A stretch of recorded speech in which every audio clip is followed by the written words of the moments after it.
भाई पीएम मोदी 2 दिनों के चाइना के दौरे पर गए थे और आते ही उन्होंने इसे प्रोडक्टिव विजिट बताया था। 7 साल बाद चीन पहुंचे पीएम मोदी जिनपिंग के साथ गर्मजोशी से मिले, पुतिन से गहरी दोस्ती दिखाई और एससीओ समिट में पाकिस्तान को भी फटकार लगाई। लेकिन जब सवाल तो अमेरिका का था ना, उसका क्या हुआ? 5 सितंबर को शाम प्रेस ब्रीफिंग में ट्रंप ने कहा कि पीएम मोदी मेरे दोस्त हैं और मैं इंडिया के साथ अपने रिश्ते रीसेट करने के लिए तैयार हूँ। तो क्या सच में ये सब सिर्फ चाइना की वजह से हुआ है? अगर हाँ तो फिर आखिर इस दौरे में ऐसा क्या हुआ? चाइना दौरे और ट्रंप के 12 घंटे वाले यू टर्न, दोनों चीजों पर बात करेंगे। चलिए शुरू से शुरू करें। शुरुआत करते हैं साहब चाइना के दौरे से। देखिए, पीएम मोदी के चाइना के दौरे से ऑप्टिक्स के लिहाज से ये 5 मोमेंट्स बेहद अहम रहे थे, जिन्हें ट्रंप समेत पूरी दुनिया ने देखा। पीएम मोदी का चीन में शानदार स्वागत हुआ, उनके लिए रेड कारपेट बिछाया गया, गार्ड ऑफ ऑनर मिला और राष्ट्रगान बजाया गया। पीएम मोदी को सफर के लिए स्पेशल कार हॉन्की L5 दी गई। खुद राष्ट्रपति शी जिनपिंग भी इस कार का इस्तेमाल करते हैं। ये जेस्चरिंग दिखाती है कि चीन भारत को कितनी अहमियत दे रहा है और ट्रंप को ये बात जरूर चुभी भी होगी।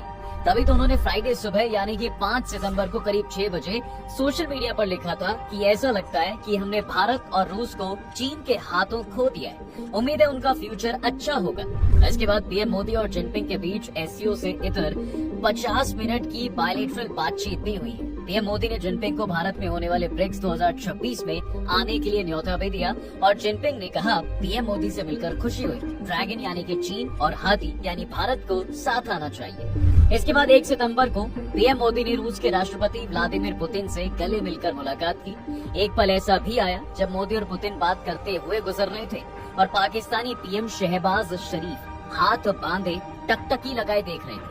एससीओ समिट के बाद पीएम मोदी और पुतिन बायलैटरल बातचीत के लिए एक ही कार से रवाना हुए, जिसे पूरी दुनिया ने देखा। खैर, अब इसके साथ ही एससीओ के मंच पर मोदी, पुतिन और जिनपिंग एक साथ बातचीत करते दिखे हैं। ये अमेरिका और ट्रंप के लिए एक क्लियर मैसेज था। तीनों नेता अमेरिका से 9 गुना बड़ी आबादी और दुनिया की 32% जीडीपी को कंट्रीब्यूट करते हैं। एक्सपर्ट्स ने इन 5 पलों को कई तरीकों से देखा है। सबसे पहले तो मोदी का रेड कारपेट वेलकम, अपनी पसंदीदा कार देना और जिनपिंग के साथ गर्मजोशी भरी मुलाकात दिखाता है साहब कि भारत चीन के रिश्ते सुधर रहे हैं। शहबाज शरीफ के सामने पुतिन और मोदी का उन्हें नजरअंदाज करके निकल जाने में भी ये मैसेज क्लियर है कि हम ग्लोबल मंच पर पाकिस्तान को अलग थलग कर सकते हैं। रूस से तेल खरीदने की वजह से अमेरिका ने भारत पर पेनल्टी टैरिफ लगाया। इस दौरे में पीएम मोदी की पुतिन से करीबी भारत की इंडिपेंडेंट फॉरेन पॉलिसी को हाईलाइट कर रही है।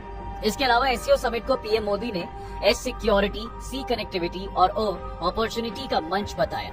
उन्होंने कहा कि भारत हमेशा से मानता है कि मजबूत कनेक्टिविटी से सिर्फ ट्रेड ही नहीं बल्कि विश्वास और विकास के दरवाजे भी खुलते हैं। इसके अलावा पीएम मोदी ने आतंकवाद को सबसे बड़ी चुनौती बताते हुए 3 बड़ी बातें कही। पहली, आतंकवाद सिर्फ एक देश की सुरक्षा के लिए ही नहीं बल्कि पूरी मानवता के लिए एक साझा चुनौती है। दूसरी, भारत पिछले 4 दशकों से आतंकवाद का दंश झेल रहा है। हाल ही में हमने पहलगाम में आतंकवाद का सबसे बुरा रूप देखा। मैं इस दुख की घड़ी में हमारे साथ खड़े मित्र देश के लिए आभार व्यक्त करता हूँ। तीसरी, ये हमला मानवता में विश्वास रखने वाले हर देश और व्यक्ति के लिए चुनौती है। ऐसे में ये सवाल है कि क्या कुछ देशों द्वारा आतंकवाद को दिया जा रहा है खुला समर्थन स्वीकार किया जा सकता है? और अगर हम इससे इधर एक चीज पाकिस्तान के लिए देखें तो पीएम मोदी के एससीओ समिट में जाने का सबसे बड़ा हासिल त्यानजिन डिक्लेरेशन है। इस पर भारत, चीन, रूस और पाकिस्तान समेत सभी मेंबर देशों ने साइन किए। आपको वैसे ये भी बता दूं कि त्यानजिन डिक्लेरेशन है क्या। देखिए, असल में जून में रक्षा मंत्रियों की बैठक हुई थी जिससे एससीओ का घोषणा पत्र बनाया गया, लेकिन एससीओ के घोषणा पत्र में पहलगाम हमले का जिक्र नहीं था। इसे लेकर भारत ने नाराजगी भी जताई थी। अब ऐसे में त्यानजिन डिक्लेरेशन आता है जिसमें लिखा है कि मेंबर देश पहलगाम में 22 अप्रैल 2025 के आतंकवादी हमले की कड़ी निंदा करते हैं। मृतकों और घायलों के परिवारों के लिए गहरी संवेदना है। हमलों के अपराधी, आयोजक और प्रयोजक को न्याय के कटघरे में लाया जाना चाहिए। माने इंडिया को न सिर्फ एक ग्लोबल मंच पर वैलिडेशन मिला बल्कि तब मिला जब पाक पीएम शहबाज शरीफ वहां मौजूद थे। इसके साथ ही एससीओ के रीजनल एंटी टेररिस्ट स्ट्रक्चर यानी कि रैट्स को मजबूत करने पर सहमति बनी, जहां भारत इंटेलिजेंस शेयरिंग में लीड लेगा। एक्सपर्ट्स के मुताबिक एससीओ मेंबर्स, खासतौर पर चीन और रूस ने शहबाज शरीफ को पहले ही समझा दिया होगा। भारत और चीन की करीबी बढ़ रही है जिसे चीन कभी खत्म नहीं करना चाहेगा। चीन अच्छे से जानता है कि आतंकवाद के बढ़ावे में पाकिस्तान का हाथ रहा है। हालांकि शहबाज शरीफ ने भारत का नाम लेते हुए कहा कि पिछले कुछ महीनों में हमारे इलाके में परेशानी करने वाली घटनाएं हुई हैं। शहबाज ने क्षेत्रीय शांति और सहयोग पर जोर देते हुए कहा, पाकिस्तान सभी एससीओ सदस्यों और पड़ोसी देशों की संप्रभुता और अखंडता का सम्मान करता है। ये भी अपने आप में एक बड़ी अचीवमेंट है। लेकिन क्या पीएम मोदी के चीन दौरे से कुछ ठोस हासिल हुआ? देखिए, विदेश मंत्रालय ने पीएम मोदी और जिनपिंग की मुलाकात के बाद एक विशेष प्रेस ब्रीफिंग में कई ठोस समझौतों के बारे में खुद बात की है, जिसमें सबसे पहले तो अब भारत चीन के बीच सीधी फ्लाइट शुरू होगी। दरअसल हाल ही में भारतीय सिविल एविएशन का एक डेलीगेशन बीजिंग गया था, जहां कॉम्प्रिहेंसिव लेवल पर एक सहमति बन चुकी है और अब सिर्फ कुछ ऑपरेशनल इश्यूज बाकी हैं, जैसे एयर सर्विस एग्रीमेंट और scheduling. Foreign secretary Vikram Misri ने ये कहा है कि मेरी समझ है कि ये आने वाले कुछ हफ्तों में सुलझ जाएंगे और फ्लाइट्स फिर से शुरू हो जाएंगी। इसके साथ ही सीमा विवाद सुलझाने पर बात होगी। पीएम मोदी और जिनपिंग ने सीमा विवाद को आपसी सम्मान और फायदों को ध्यान में रखकर इसका सॉल्यूशन करने की बात दोहराई है। विक्रम मिस्री ने बताया कि हमें उम्मीद है कि भारत और चीन के बीच बॉर्डर सेक्टर्स में कॉपरेशन और कोऑर्डिनेशन के लिए जो मौजूद मैकेनिज्म्स हैं, उसकी बैठक आने वाले दिनों में जरूर होगी।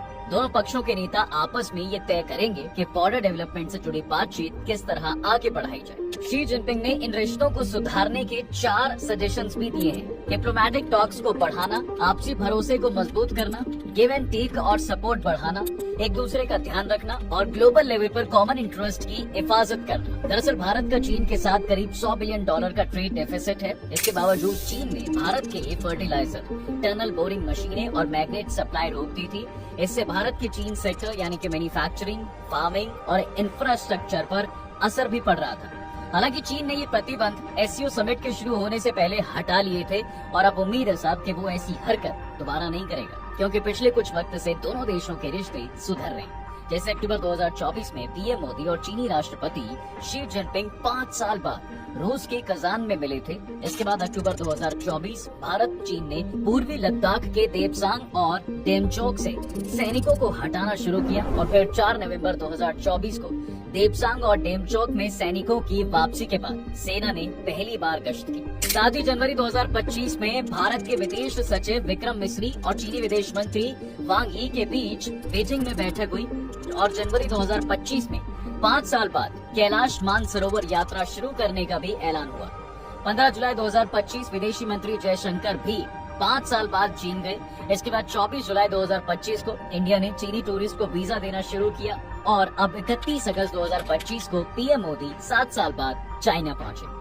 लेकिन अभी भी इकोनॉमिक एक्सपर्ट का मानना है कि भारत को चीन पर अंधा भरोसा नहीं करना चाहिए। चीन भारत के दुश्मन देश पाकिस्तान का करीबी दोस्त है। चीन के वादों और बातों पर फौरन भरोसा नहीं किया जा सकता। इस मामले में भारत को सूझबूझ से काम लेना होगा। अब आते हैं अमेरिका पर, क्योंकि ये सब कुछ हुआ है उसी की वजह से। भाई पीएम मोदी चाइना गए इस वजह से थे क्योंकि इस वक्त भारत की सबसे बड़ी चिंता ट्रम्प का 50% टैरिफ है, जिसमें 25% बेस टैरिफ है और 25% एक्स्ट्रा पेनल्टी टैरिफ है। ये भारत के करीब 7 लाख करोड़ के ट्रेड को अफेक्ट करता है। 27 अगस्त से भारत पर 50% टैरिफ लागू हो गया, जिसके नतीजे भी आने शुरू हो गए। पंजाब के इंडस्ट्रियल सेक्टर के ऑर्डर्स रुक गए हैं। इससे इंडस्ट्री को 30,000 करोड़ का नुकसान होगा। इनमें कपड़ा, machine tools, fasteners, auto parts, खेल और लेदर, खेती उपकरण इंडस्ट्री भी शामिल है। 31 अगस्त की मीटिंग में पीएम मोदी और जिनपिंग के बीच पार्टनर्स नॉट राइवल्स का ऐलान हुआ। दोनों ने वर्ल्ड ट्रेड स्टेबलाइज करने पर सहमति भी जताई। लेकिन अब ट्रम्प नर्म पड़ गए हैं, क्योंकि चीन दौरे में पीएम मोदी, राष्ट्रपति पुतिन और राष्ट्रपति जिनपिंग एक साथ बातचीत करते जो दिखे। इससे अमेरिका का बेचैन होना लाजमी था। भारत, चीन और रूस में दुनिया की 37% आबादी रहती है। तीनों देशों के पास दुनिया की 32% GDP in terms of purchasing power है। तीनों देश मिलकर अमेरिका से 1.5 गुना ज्यादा ट्रेड भी करते हैं। तभी तो जिस ट्रम्प ने फ्राइडे सुबह करीब 6 बजे सोशल मीडिया पर लिखा था कि ऐसा लगता है कि हमने भारत और रूस को चीन के हाथों खो दिया है, उम्मीद है उनका फ्यूचर अच्छा होगा। उसी दिन शाम 6 से 7 बजे के बीच व्हाइट हाउस में एक प्रेस कॉन्फ्रेंस के दौरान एक सवाल पर उन्होंने कहा, मैं हमेशा मोदी का दोस्त रहूंगा, भारत के साथ रिश्तों को रीसेट करने के लिए हमेशा तैयार हूँ। इसके बाद सैटरडे को 9:45 पर पीएम मोदी ने ट्रम्प के बयान को शेयर करते हुए एक्स पर लिखा, राष्ट्रपति ट्रम्प की भावनाओं और हमारे रिश्तों को लेकर उनके विचारों की तहे दिल से सराहना करता हूँ और उनका पूरा समर्थन करता हूँ। उन्होंने कहा, भारत अमेरिका के बीच एक पॉजिटिव और विजनरी स्ट्रेटेजिक पार्टनरशिप है। प्रेस ब्रीफिंग में ट्रंप ने भारत और दूसरे देशों के साथ चल रही व्यापार बातचीत को अच्छा बताया, लेकिन यूरोपीय यूनियन यानी कि EU को गूगल पर $3.5 अरब का जुर्माना लगाने पर नाराजगी जताई है। इसके अलावा उन्होंने साफ किया कि भारत